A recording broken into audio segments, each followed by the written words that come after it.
Time for NXT's now annual mid-year extravaganza, the Great American Bash, featuring 3 title matches and Adam Cole versus Kyle O'Reilly in the main event. So yeah, we've got some show in front of us. Lots of bangers, lots of great storyline developments, so let's get straight into it. We started things off with Tommaso, Ciampa and Timothy Thatcher versus MSK. Ciampa started things off with back right hand before Nash Carter responded with a kiss at NXT Psycho Killer. Thatcher tagged in and was able to withstand a series of kicks from MSK. Lee and Carter were taken out by the challenges, and the champions were in a bad way with Lee as the legal man. Thatcher wore down the young star with various submission holds, and Ciampa locked in a submission, though Nash got the tag and he didn't fare any better. On the floor, a moonsault connected with Timothy Thatcher, but he was turned inside out with a lariat by the former NXT champ. When we came back from the break, Lee was rocked by a devastating knee from Ciampa. Lee fought out with Ciampa's grip, but Thatcher immediately got back on him, and Thatcher took Carter to the corner where he got pummeled. Carter responded with a takedown and flashingly stunned Ciampa as they looked to get in control. They took over with a swanton spiral tap combination which nearly ended Ciampa's night, and Lee was able to roll Thatcher up at the right time with a victory roll, putting one over their challengers. And I'm going to give this a 7 out of 10. Really high paced match to start off the show, and I have to say I enjoyed it a lot.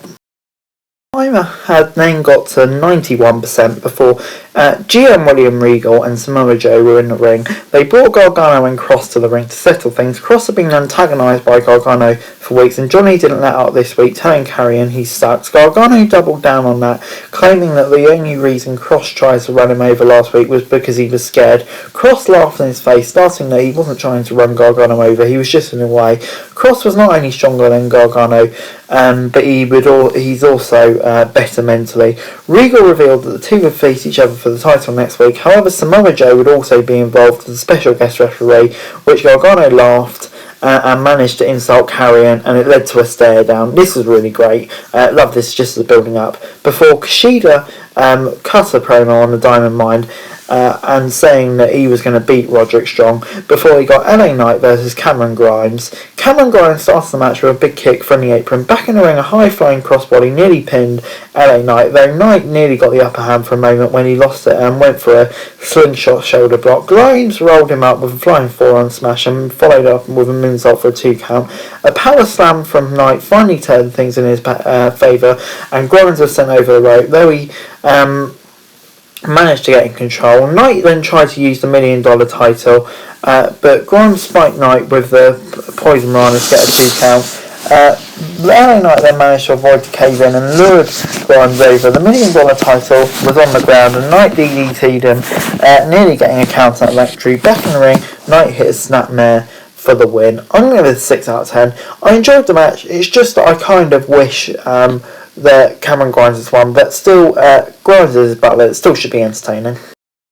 Breakout tournament competitors were then revealed as Trey Baxter, Carmelo Hay, Andre Chase, Josh Briggs, Ikeman Jiro, Joe Casey, Odyssey Jones and Jake Houston.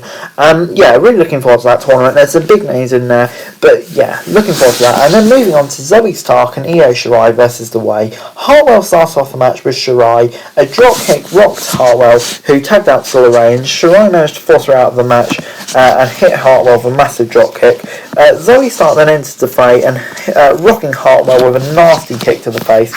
As Lorraine and Shirai tagged in, it was the chance for the Poison Pixie to prove herself. Shirai got the better of Lorraine and hit a 619 and a double underhook, backbreaker and sleeper kick Conway. Calling challenges nearly put Lorraine away, but Lorraine avoided the moonsault and locked in the Gargano escape. Shirai then barely managed to roll over the ropes. Hartwell, however, was planted with Shirai, and Lorraine tagged in and was nearly caught with a small package. The lights went out and it showed up Tegan Knox made a return once it made to 100. With Lorraine on the floor, Stark dropped Hartwell for feature eyes and they won the match. I'm going to give this 7 out of 10. Gives the the former champions a reason to complain, but also great to see Tegan Knox come back, and that's a ready-made storyline. Big fan of the new champs too.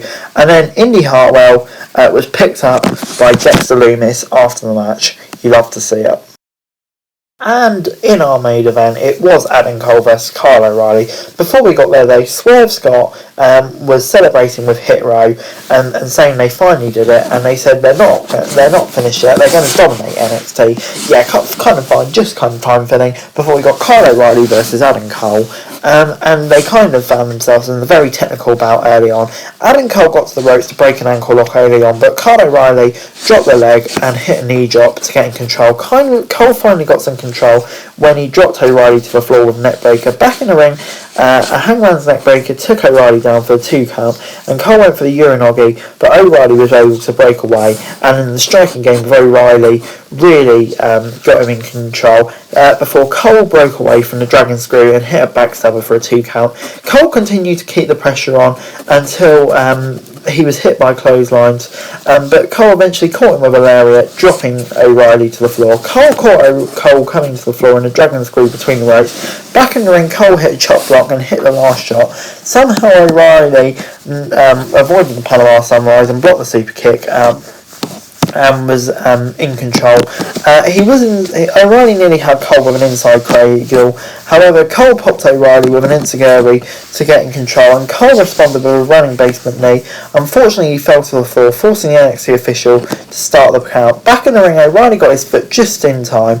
Again, Kyle O'Reilly kicked out from a last shot, and another Panama Sunrise failed before the champion eventually hit it and got the last shot to pick up the big win. I'm going to give this an 8 out of 10. Wow, oh, wow. Just what a match. Can we just have this 10-15 times more, please? This week, I'm going to give an NXT an 8 out of 10. For me, I absolutely love this show. It was just great from start to finish, flowed so well. There wasn't really a bad match on the card, and yeah, it just sums up what a great job they've done with that. Absolutely loved it. Can NXT just keep it up more, please? But anyway, guys, that's it for this video. Thanks very much for watching. Let me know what you thought in the comments down below. Follow me on Twitter, link in the description below for daily wrestling news, and subscribe to my channel on the screen right now. That would be greatly appreciated. Thanks very much for watching. Peace.